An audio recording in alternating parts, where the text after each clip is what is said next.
Welcome to the Hospitality Maverick podcast with me, Michael Tingsar. We at Hospitality Mavericks are here to inspire leaders to create heart-centered and profitable businesses from the inside out, the kind that both employees and customers love and support. Thanks to BizSimply for sponsoring this episode as our show partner, and BizSimply is the all-in-one HR, workforce management, road and operations software designed and built by hospitality experts to make every shift run like clockwork. And we join forces to help the industry to find new ways to become even more innovative in how we lead our people, how we operate, to how we grow our businesses, to how we serve our customers. Together we want to share strategies and tools that can make the industry thrive long term, not just survive. Great profitability looks and feels like consistency, number one. I often do refer back to the likes of McDonald's and Burger King and those, really high volume restaurants, that wherever you are in the world, it's consistent.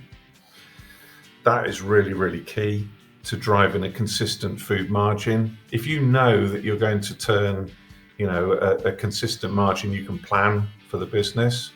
You can decide when and how to invest. And that's vitally important. This is Simon Elliott. He is a food profitability expert and the founder of Profit Hound, which helps hospitality businesses unleash their food savings potential. Simon takes us on his incredible journey from being the only boy in home economics at 13 years old to his career in food profit consultancy for more than 25 years and then launching Profit Hound. We also talk about improving profitability does not mean reducing quality. The importance of follow every penny and understand how they connect with giving your guests more value and also improving, in the end, your profit and loss statement. We also talk about optimizing menus significantly with small tweaks and how you can boost your revenue easily with some minor habit changes in your way you serve your customers. Simon also shares his own learning as an entrepreneur and gives some great example of how we can solve some of the challenges around the staffing crisis in our industry. Before you tune in, please sign up for our weekly newsletter, Maverick Talk, via hospitalitymavericks.com. Here you will find much more insights into what Maverick leaders know and do, and you will never miss an episode. So now, grab your notebook, pen, and coffee. There are so many nuggets in this conversation for how you can improve your profitability.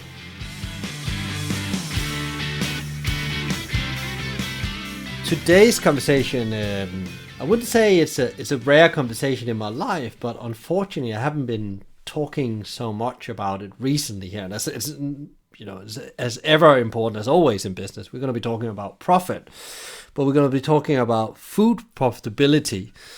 And I'm very excited about that because today's guest, Simon, and I have been talking before this episode and a couple of times before. And it seems like, it's so relevant to talk about right now when I talk with people that is, an audience of the show, but also people in my network and everybody else in food services that, it's tough times. And how do we actually find ways to optimize without, in a way, impact the business in a negative way, which is not just about cutting, it's about finding smarter ways. But before I dive into even more about what we're going to talk about, I want you to welcome you, Simon, to the show. I'm very excited about what we're going to be talking about today and the potential impact this is going to have for some people.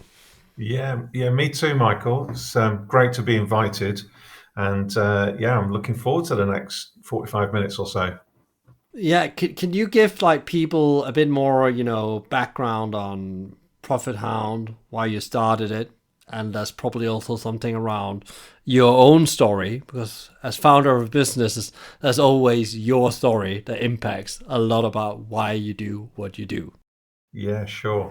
So food and hospitality, absolutely, it's in my blood.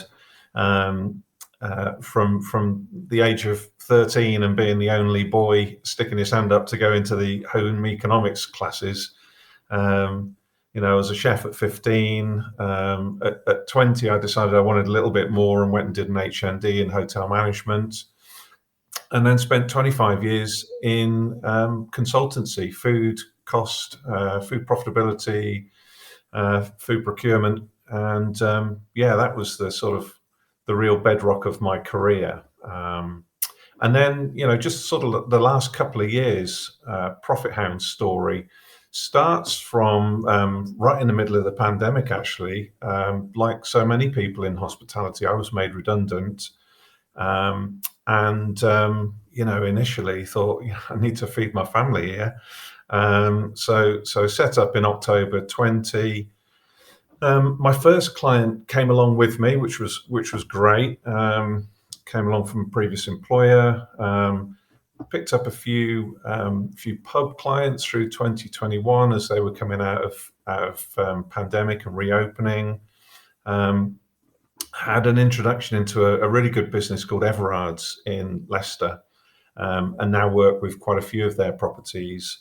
And yeah, most recently started to get a few hotels contact me, and which has been really good, and a large visitor attraction as well. So yeah, I mean, for me, the last 2 years has been really exciting, not only from the point of view of being able to establish the business, but also meeting lots of great new people, like yourself, Michael. Which, to be honest, if I had been employed, maybe I wouldn't have done so.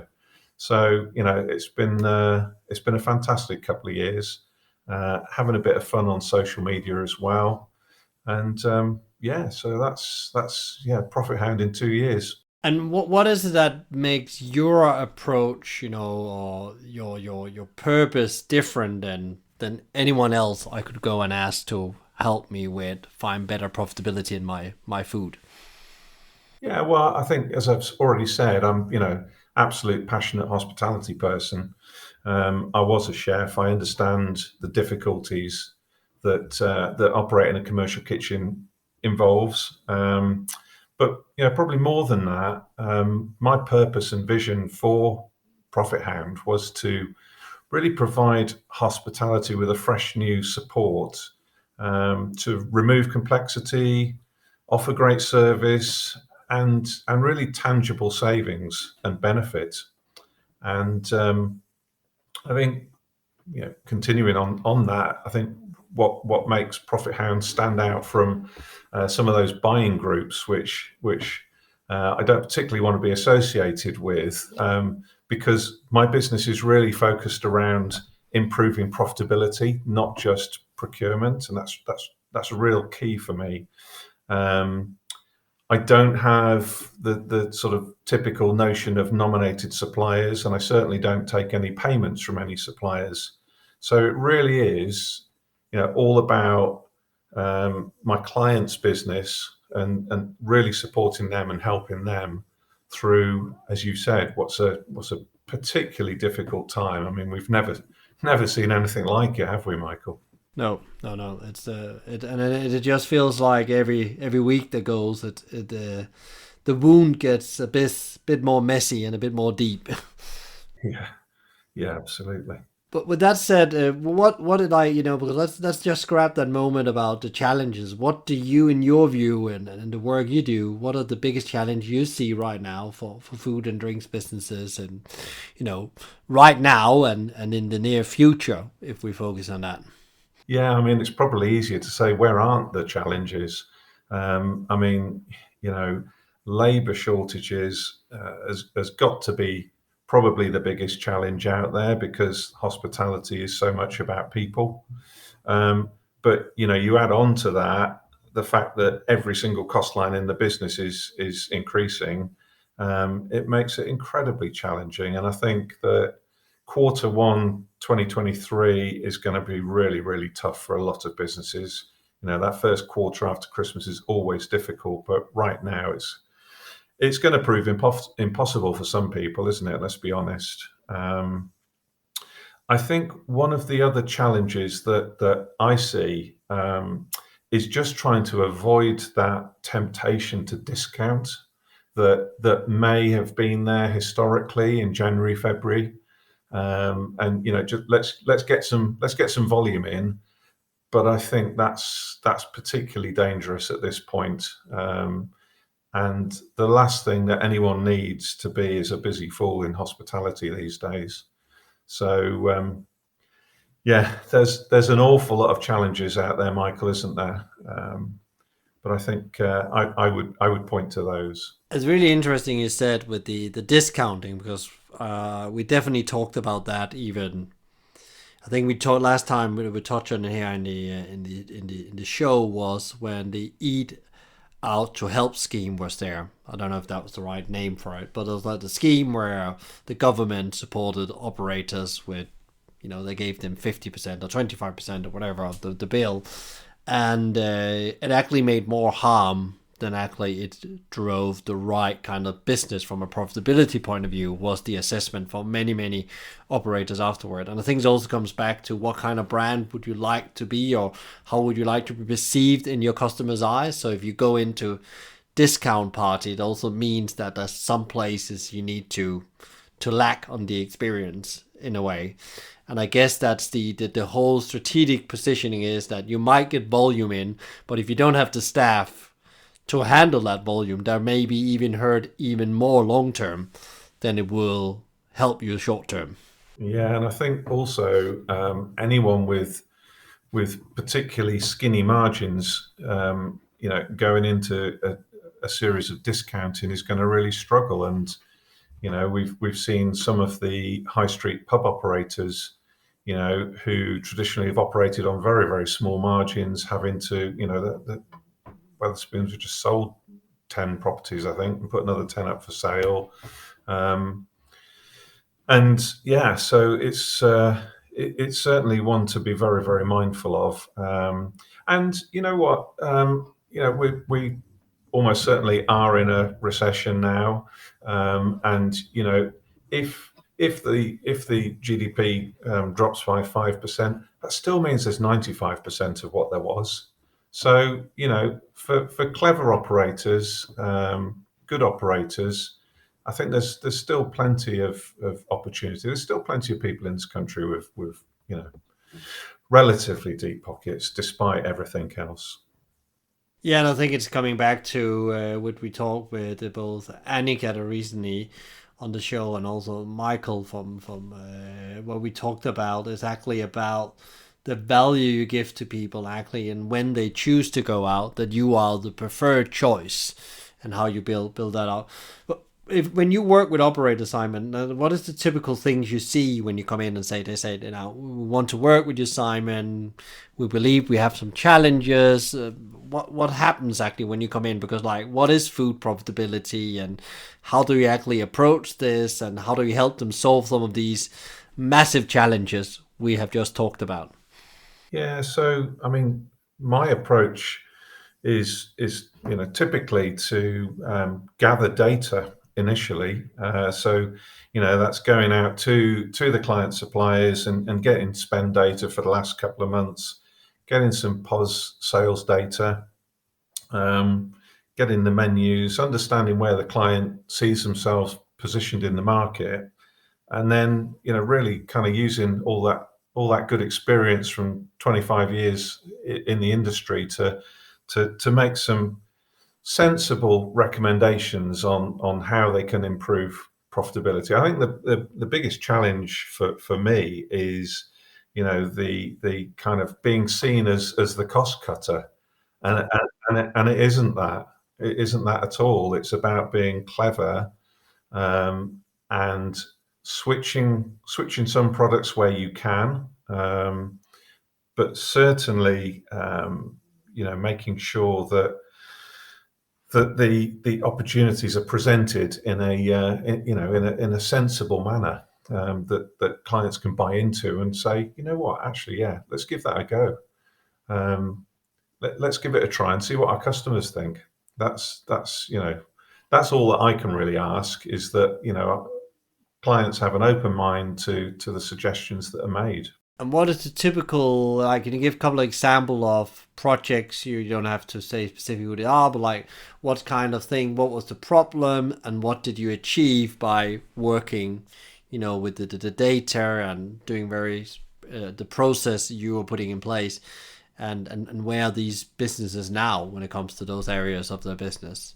Yeah, so I think a really good one would be a business called the Tap and Run, which is run by a good mate of mine called Harry Gurney, and brilliant business, really superb gastropub in Leicestershire, Notts Borders, but really struggled with the consistency of food margin. And you had um, all of the good sort of information around visibility of what was happening within his business, but still the profitability was up and down. And so yeah, he called me in, and we went through that process. And just to give you some examples of where we made some changes was his Sunday lunch was a big part of his business, and we identified some significant savings by switching from strip loin of beef to rump of beef, still a prime staking joint, and but 40% cheaper.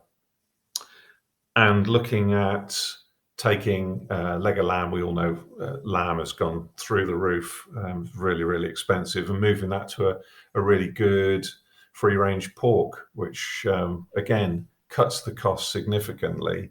And actually, on Sunday as well, there was 4 meats involved, which I felt was a little bit excessive. And so my recommendation there was to, as well as doing those changes that I've just described, was to put a platter, a kind of premiumization dish onto the menu that took a piece of the beef, a piece of the pork, a piece of the chicken, and put it at a price point above the others. So it not only did it save money, but it drove revenue as well. So that's some of the stuff that we've done. And what is it like typical when you go into a business? Like, what does great profitability in hospitality business feels and looks like? Because I think there's lots of people in what I hear sometimes struggle to understand what good profitability look and feels like. And I think like everybody says you need to make a profit, but exactly what does it look like? How does it feels when you get this right? And I wish that I'd had a pound for every time someone said to me, "What's a good GP? What's a good margin?" Because it really does depend on your sales mix, your tariffs, your market, your everything. Um, so I think in answer to your question, what I think great profitability looks and feels like is consistency, number one. And I often do refer back to the likes of McDonald's and Burger King and those really high volume restaurants, that wherever you are in the world is consistent, and they can nail profitability on the back of that consistency. So yeah, I think that is really, really key to driving a consistent food margin. If you know that you're going to turn a consistent margin, you can plan for the business. You can decide when and how to invest. So I think that's vitally important. I think reducing the number of times that you play around with a menu, the number of times that perhaps you and I have seen, that the daily changing TDH menu, or the a la carte menu changing every 2 months. Why? you know, these days, with everything that's happening in the world in terms of global warming, the seasons are becoming blurred.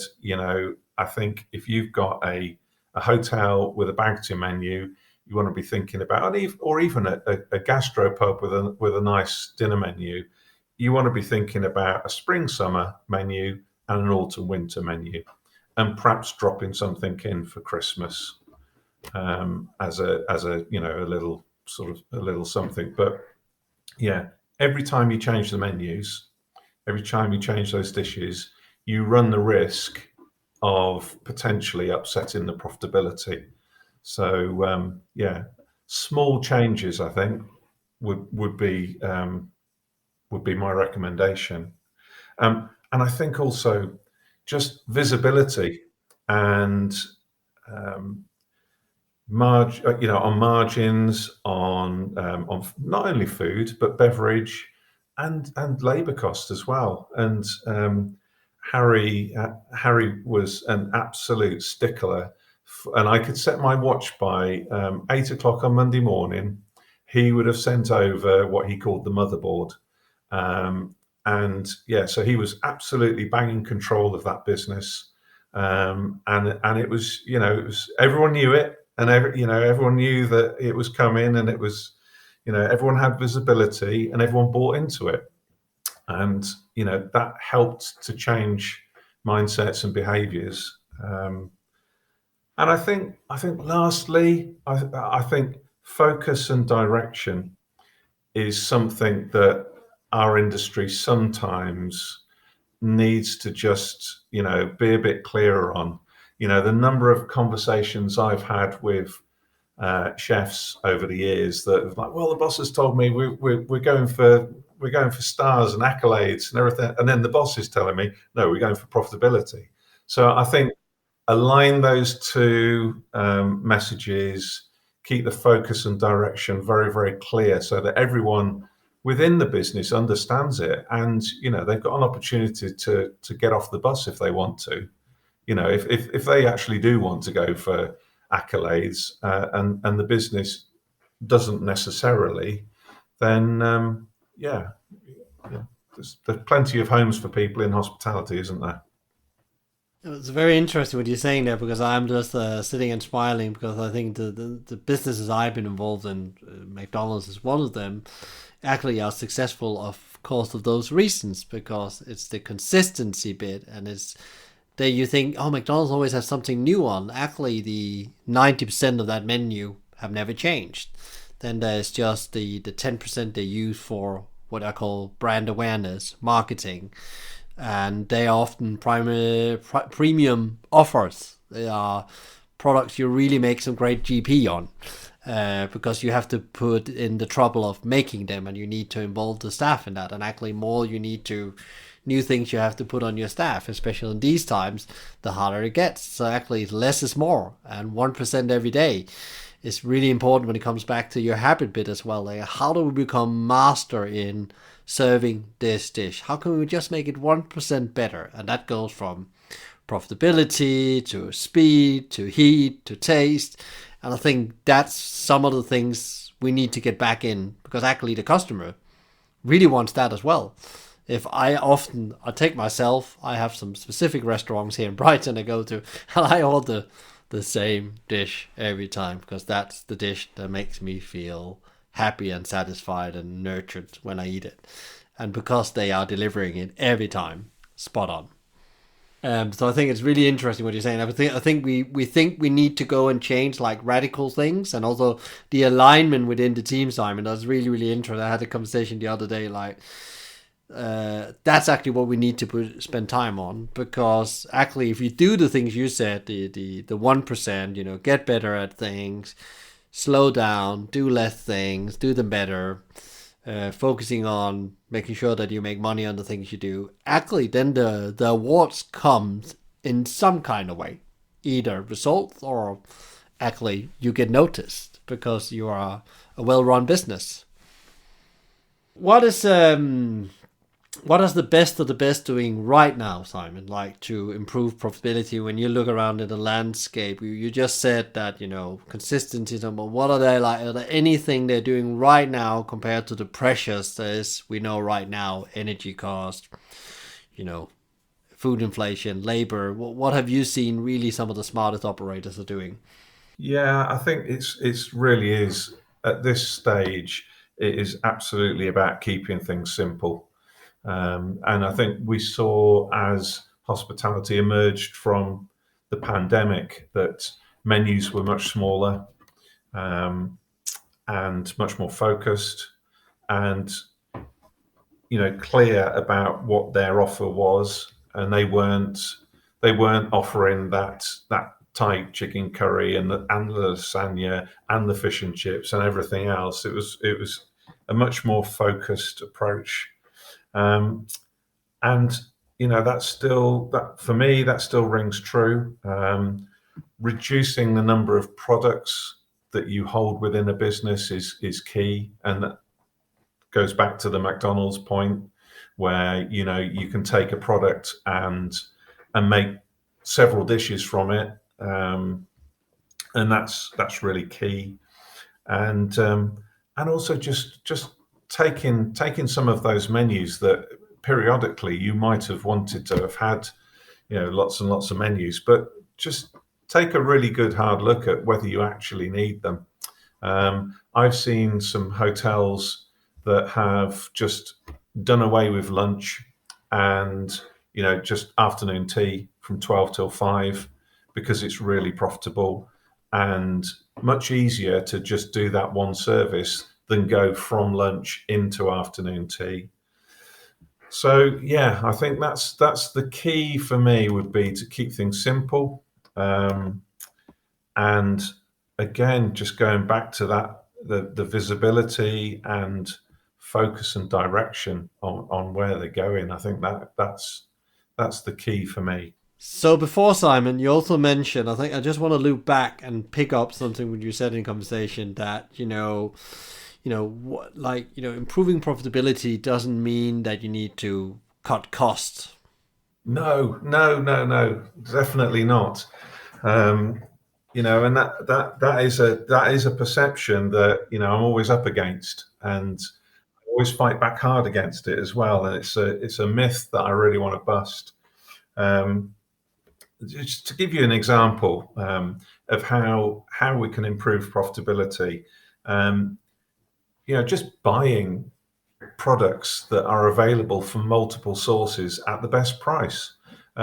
What we had a move towards it before the pandemic, but very definitely a move now. So lots of suppliers carry ranges that cross over. So you can buy butter and cheese and bacon and all that stuff that's typically high value lines from loads and loads of suppliers, and typically it's the same product. So you can often make 20% saving by switching from one supplier to another for your bacon. So and that's a micro level, but having the information is one of the other points that I see. People just don't, they don't hold their suppliers' price files. So that's, how are you going to know that unless you start to delve into some of the detail? And a big one that's going to help profitability is driving revenue, maximizing your revenue. So that's all around tariffs, and obviously the household budgets, everyone's budget's squeezed at the moment, and I do have conversations with people about being mindful about not pushing that barrier above £15, £16, whatever it is, for the burger, the fish and chips, the whatever it might be. But if you need to charge £17.50 to make your desired margin on that dish, then you need to charge it, or you need to engineer that dish so that you can keep it below the price point that you believe is acceptable to your market. And I think upselling is not getting in people's face and, do you want this, do you want that, do you want the other? It's about really good service and pairing upsell items to dishes that the guest has chosen, and also just the basics of just making sure that you charge correctly. I mean, I'm sure that you've been to a restaurant before now where they've missed a round of coffees, or they've missed that second bottle of wine. So please just make sure that you've got good systems in place to capture all of that hard-earned revenue. Now, I think moving on to menu engineering and consolidation, which yes, I've mentioned, I know, but I will keep mentioning it. Keep the good dishes and bin the bad ones. that's a way to improve your profitability. And when I say good, I mean good profitability and good sales, good popularity. You know, the old menu engineering star, dog, plough, and horse comes into play there. And I agree with you there, Simon, because right, you're quite interesting. That's like people I would look at when I go out, because I'm also I don't say anything, but I'm analyzing the place, and I always look at the menu, and I look at many menus, and I just think you can't make profit on that. It's just no reason for having that, because that's not what you're about. And then if you really ask, and when you ask, people say, well, people want the choice, and actually they don't, and we all know it, because we just want less but better in general everywhere. And when you go way back again, coming back to the McDonald's example, when McDonald's started out, they had one burger, one fries, one drink, those milkshake, that was it. Yeah, and they did all right, didn't they? They've tweaked it as they've been able to. And I often think, I go into a client who's got real problem with profitability. It's up and down all over the place. The first thing to do is probably just to take some of that complexity away. Let's reduce. Let's get the POS data. Let's trim off anything that is really bad seller, because it doesn't need to be there. It's probably going to contribute to wastage. And let's as a first step, let's just take the menu down a notch, and then run that through for a few weeks and see what improvement that makes, and then we can start to look at phase two. Is there like some basic things, like rules you set for yourself when you look at a menu, saying that these are dishes that should disappear when you looked at the POS data? Is there like a percentage of sales, something like where it's so obvious they are in red, they just need to go now? Yeah, I think anything in single figures. I mean, it depends how big the menu is, doesn't it? But yeah, if you've got dishes that are selling 4, 5, 6% of the menu content, have a good long look at them. And sometimes you see silly things like 2 or 3 vegan dishes on a menu that we spoke earlier about. Perhaps having a combination approach where you can build more dishes from a few items that you make combinations with. And then you get that crossover effect, and people feel involved in choosing their own meal, which also I've seen some very operator really smartly had done with lunch here in Brighton, where they actually say there's this option. You can see the backbone of this is the same core dish, but actually as you build, you feel you make your own dish, and they can actually still have 3 different dishes. They all taste delicious, but you can just tweak them as you want, and thereby you create this personalization experience on top of that, even though you're in total control of that menu, and your cost will never go out of that. Yeah, that sounds good. What has been your you launched the business within the last 2 years, Simon, and you're working with all these clients in this horrific environment of pressures of staff cost. What else is coming towards us? Customers don't have the same money to spend. But what has been your most significant learning in doing all this? Yeah, I mean, learning about just setting up a business has been, it's been a fabulous experience. From dealing with company's house to getting a website built and recruiting accountants, and you're nodding at me, so I know you've been through that too.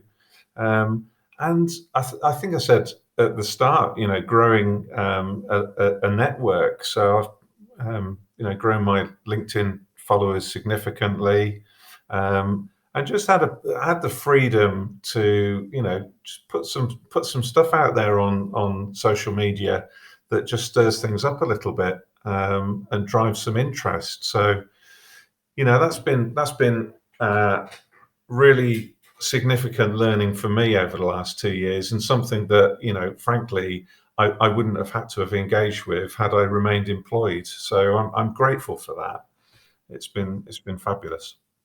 And it's funny how you then start to understand your previous employers' challenges sometimes, especially if it's a smaller founder-led business. You start to understand, wow, and they had responsibility for 250 employees or whatever it is. Even though if you're a small business, you understand the pressures of sales and profitability and cash flow.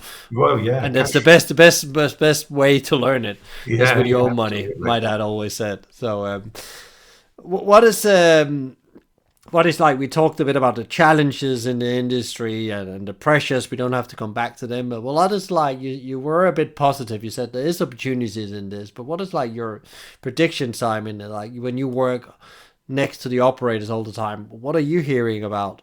How do they see the future? How it's going to look? In 23, 24. If we go a bit out in time. Yeah, I think that those good hospitality businesses will continue to find a way to evolve, and I think that the pandemic taught us how to do that, didn't it? Um, but there's undoubtedly going to be some casualties at the start of next year, but I'm ever optimistic. I think really, and yes, it's gonna continue to evolve and do good things. Probably just in a slightly different shape. I think that's the thing for me. Um, and I think probably we talked about the pressing issues in the industry, um, and how can we solve this? Labour is obviously a massive issue, and I think the industry as a whole has got a responsibility to change a perception that hospitality is perhaps a bad choice, because you and I know it isn't. It's really fun. You get the opportunity to travel, to be creative, and rapid career progression as well. And I know Hospitality Rising are doing a great job of trying to put a really positive spin on the PR for our industry. But I think employers very definitely have got to play their part in that whole piece of developing and rewarding teams. And there's been some really good examples recently. I'm sure you've seen, Pret have just done the second round of in-year pay reviews 2 years in a row. So their teams have had 4 pay rises in the last 2 years. Handpicked Hotels have just, done a pay review for everybody, £3 an hour for every single employee, which, is a pretty big statement to make. I think, what I would say on top of that is that, all of that does it needs fueling with profitability. And so, that's where the likes of myself come in to really try and help support that conversation and that narrative around what they're doing. I think the other thing about the hospitality industry is obviously it needs to be seen as a decent career, and I think schools can play their part in that, and perhaps not funnel people into universities so much, and because we're always going to need people in hospitality, and it is a great career choice. So yeah, I think that's what we need to do. It's quite interesting said about profitability, because actually I had a guest on the podcast. It was like even before the pandemic. Ivan Brewer from Australia, founder of Persio, which is a profitability platform. Funny enough, he said like the day we crack that we understand that every unit in hospitality needs to create profitability, then we will get the respect from the outside, because profitable businesses get respect. So Southwest Airline is a low budget airline, he said, but they make profitable and make a return to their shareholders every day, and they have happy employees because they don't have to worry about if we can pay the bills, and they just become better and better every day. But that's because that core focus isn't the culture on profitability. Profitability is not seen as a negative thing. And it was quite interesting. One of the things I have noticed a lot is that profitability is often seen as a negative thing, but that's because you don't know how to make it. Thereby it becomes negative. Then you're against it instead of with it, and therefore your job is to learn to make it. And you're never done learning how to run a profitable business because the market changes all the time, the demands. So actually, it's about that really, really focusing on how do we actually create every business to be profitable, because then it's going to be fun to be employed in it because you can get a decent salary. You can actually see that what you do has an impact because you can follow through on it. And I think that's why profitability is important. It's not just for the owners and the shareholders. Exactly, it will lift the whole industry. And that's maybe the opportunity we have as well to reconsider how we run hospitality so we can actually make both profitable and attractive for people to join. Absolutely. So that sounds like a very good plan, Michael. So that's more important that you are around then, Simon, because but then how do you, because you said you started the business, is tough, and often like what people like to hear on the show is that how do you keep yourself pro, I call as well. How do you make sure that you can, when you go out and meet client every day, you are the best version of yourself you can be? Yeah, it's a really good question, and I always think about looking out for what I can do to help other people. So that's my clients, but it's also the suppliers that I work with, the connections that I make, and it's just I guess in part it's a bit of the hospitality person in me. But yeah, I want to serve the people that I work with, and I think kindness and thought can have an incredible return on investment. What goes around comes around is certainly my mantra, and so yeah, I always strive to be the best that I can, to go the extra mile, give great communication, and look out for others. That's my ideas. And I love actually it's being in service to other that actually makes you be in the right state and gives you the energy. It's not like a specific hack. It's not like you didn't talk. Lots of people talk. Everybody has different ways, but like lots of people talk about meditation, which is also a great way. But actually, giving is actually what that gives you back. So I love that. I don't get up at 5 a.m. and do 3 hours of hot yoga. I just want to serve my clients and my professional network as well as I possibly can. Is there any last advice, like your top advice you would like to leave leaders with out here that is running businesses to last, because they're not running these businesses to collapse in this inferno of challenges we're in? Well, I mean, I'm sure that there's probably bigger, better business leaders out there. But for me, I mean, I think humility, honesty, and professionalism will take you a good way on the journey. Um, just sticking on that honesty point, really. If I come across a client that I think, what, I can't help you for whatever reason, I'll tell them, because I don't want to waste anybody's time. And actually, I did do that about 6 months ago, and the guy was really, really taken aback initially, but really thanked me for my honesty, and actually he's introduced me to somebody else who I have been able to help.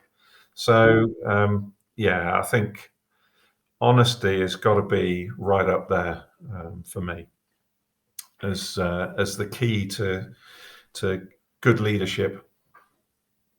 Yeah, and also I guess that when you're honest with yourself and others, it comes back again to you in some kind of way. If you call that profitability, you win somewhere because people find out that's your behavior and that's what you do. Really, really good advice. And actually, Tom Barton from Honest Burgers on the show, he's talked about the importance of that they have to live up to the word honest over the door in everything they do. Actually, make sure they make better decision, but it's tough sometimes because you are dealing what the right solution is and how you get there sometimes, and the challenges around that and all the dilemmas it presents you with being honest. But equally, it's an easier route to take, because if you're honest, you haven't got to remember all those little all those little half truths you told 6 months ago. You live and die by the honesty. So Yeah, and it burns you out as well. yeah, That's the yeah, small yeah. white lies. So is there here on the last couple of questions here? One I always ask people: is there one question you wished I asked you, and what would that question be, and what would you have answered? Uh, Another really good question. I think it would have been what was my most memorable hospitality experience, and I have been very very lucky over the years to have to gone to some incredible businesses and eaten at some great restaurants. So dinner by Heston was fantastic. I was with great company that day. My old MD took me for lunch there. Hand and Flowers was amazing, and I still talk about the dessert that I was served there, which was a creme brulee, and I can picture it now. And it was literally just a bowl of creme brulee. There was no liner plate, there was no biscuit, there was no garnish, no nothing. Just a lovely big bowl of creme brulee and a shot of beer. Amazing. But I think probably the the um, the experience that sticks longest in my mind is being invited to a banquet at the Savoy. I don't know if you've ever been, Michael, but this was back in the 90s, and it's just I was a lot younger then, and hadn't been to any of those kind of big West End five stars, and just the whole experience of the white gloved waiters all coming out in unison, and just perfectly executed food. There was 200 people, but my chicken was absolutely cooked to the point of perfection. And then at the end of the meal, I remember it still very vividly.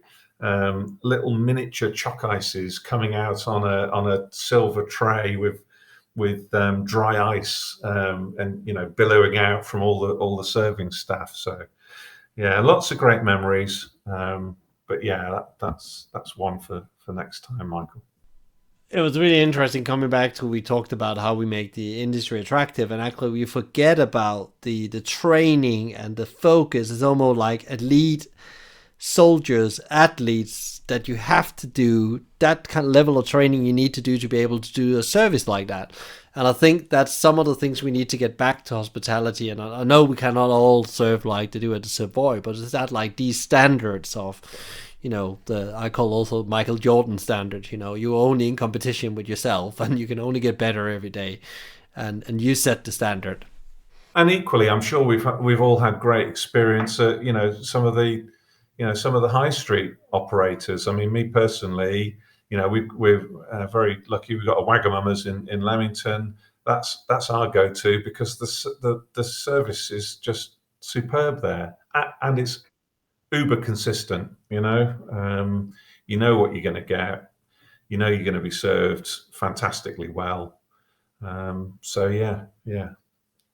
A great little shout out there to Wagamama in Leamington. Yeah. Uh, Good. Is people think I want to know more about what Simon do and know. Where would they go and find you? Where's the best place to reach out to you, connect with you, learn more? So LinkedIn is my main focus. All my contact details are on there. come and say hi.